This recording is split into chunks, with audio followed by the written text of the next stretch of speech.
দুধ চা আর শুকনা পাউরুটি বেচে প্রতিদিন ১৫ থেকে ২০ হাজার টাকা আয় করেন বাবু। ভাইজান একটু সর দিয়ে দিলাম। এতে তার মাসে আয় হয় প্রায় ৬ লাখ টাকা। এতে ব্যাপারই আমার সবকিছু মিলে প্রায় প্রত্যেক দৈনিক ১৫,০০০, ২০,০০০ এবং কম বেশি হয়। লোকজন একটু বেশি হলে, টুরিস্ট বেশি হলে শুক্রবার শনিবার একটু বেশি হয়। মাসে ৬ লাখ টাকা আয় করতে বাবুকে ৫০০ থেকে ৬০০ কাপ চা বিক্রি করতে হয় প্রতিদিন। বিশেষ দিন এলে বিক্রি বেড়ে দাঁড়ায় আরও বেশি। লোকজন হইলে প্রায় তো ৭০০-৮০০ কাপের বেশিও যায়, আবার লোকজন একটু কম বেশি আর কি। টুরিস্ট বেশি হইলে বেশি যায়, কম হইলে একটু কম হয়। কিন্তু গড়ে আপনার ৫০০ কাপের উপরে আপনার চা বিক্রি হয়। এখন যে কোনো ব্র্যান্ডের পুরাতন এসি বদলে নতুন ওয়ালটন এসিতে উপভোগ করুন ২৫% ছাড়। কয়েক ঘন্টার জাল করা গাঢ় দুধ দিয়ে তৈরি হয় বাবুর চা। খাঁটি দুধ আর নির্ভেজাল ভালোবাসার মিশেলেই স্বাদে স্বাদে সৈকতে ছড়িয়ে পড়েছে তার চায়ের জাদু। বাবুর দোকানে একবার চা খাইলে দ্বিতীয়বার আবার আসে। ওর মধ্যে অনেক মনে হয় জাদু আছে। সমুদ্রের পানিতে শরীর ভেজালে যেমন প্রশান্তি, তেমনি বাবুর চায়ে এক টুকরা পাউরুটি ভিজিয়ে মুখে দিলে আত্মার শান্তি হয় অনেকের।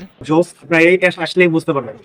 একসময় ট্যুরিস্ট গাইড ছিলেন বাবু। নিজের মোটর সাইকেলে পর্যটকদের বসিয়ে কুয়াকাটার এই প্রান্ত থেকে সেই প্রান্তে ছুটে বেড়াতেন। তবে সারা বছর একটানা পর্যটকের ভিড় না থাকায় নিয়মিত আয় থাকতো না তার। সে সময় এক আত্মীয়ের কথায় পটুয়াখালী জেলার দক্ষিণে সমুদ্রের গন্ধমাখা কুয়াকাটার 0 পয়েন্ট এলাকায় চায়ের দোকান নিয়ে বসেন তিনি। আমি আগে মোটরসাইকেল ট্যুরিস্ট গাইড ছিলাম, প্রায় একটানা ১৫ থেকে ১৬ বছর আমি বাইক চালাই। তারপরে আমার এই দোকান মালিক সে বললো যে আর কত বছর বাইক চালাবে, এখন একটা দোকানপাট দিয়ে। তখন আমি চিন্তা করলাম, হ্যাঁ এটাও ভালো একটা পরামর্শ। তখন আমি এই তার কথা মতো তার এই প্লেসটা আমি প্রথমে আইসে এই দোকান শুরু করি, চা দোকান শুরু করি। এরপর চায়ের কাপে কাপে ঘুরতে থাকে বাবুর ভাগ্য। তার দোকানের খাঁটি গরুর দুধের চায়ের প্রশংসা এখন কুয়াকাটার সর্বত্র।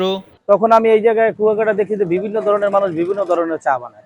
তা আমি স্পেশালি ভাবলাম যে সবাই তো পাউডার দুধের চা বানায়, কেউ তান্দুরি চা বানায়, তাহলে আমি একটু স্পেশালি গরুর দুধের চাটাই করি। তখন এই আমি আর কি গরুর দুধের চাটা স্টার্ট দিই। স্থানীয় বাসিন্দা থেকে শুরু করে দূর দূরান্ত থেকে আগত পর্যটকরা বাবুর চায়ের স্বাদে মুগ্ধ।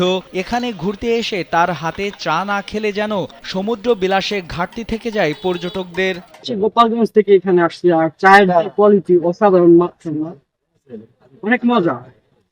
ওরা যে অর্ধেকের বেশি যে মানে টুরিস্ট আসে, অর্ধেকের বেশি মনে হয় কি আমাদের এই বাবু ভাইয়ের কাছে মানে চা খাইতে আসে। সকাল কিংবা সন্ধ্যা চায়ের কাপ হাতে নানা বয়সের মানুষ বসে যান বাবুর দোকানের সামনে। জীবনের সুখ দুঃখ থেকে শুরু করে সমাজ, সংস্কৃতি, এমনকি রাজনীতির আলোচনায় উত্তপ্ত হয়ে ওঠে চায়ের টেবিল। দোকানদারের চাটা খুবই ভালো এবং দোকানদার মানুষটাও খুব ভালো। দুধের সার্ভিসের সর্দার তো সর্দার করে চাটা খুব স্বাদ হয়।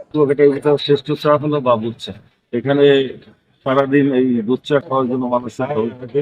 বাজারে চা তো অনেকেই বিক্রি করেন, কিন্তু স্বাদ আর আন্তরিকতা মিশিয়ে কজনই বা দিতে পারেন। কুয়াকাটার বাবু তা পারেন, এটাই তার জয়।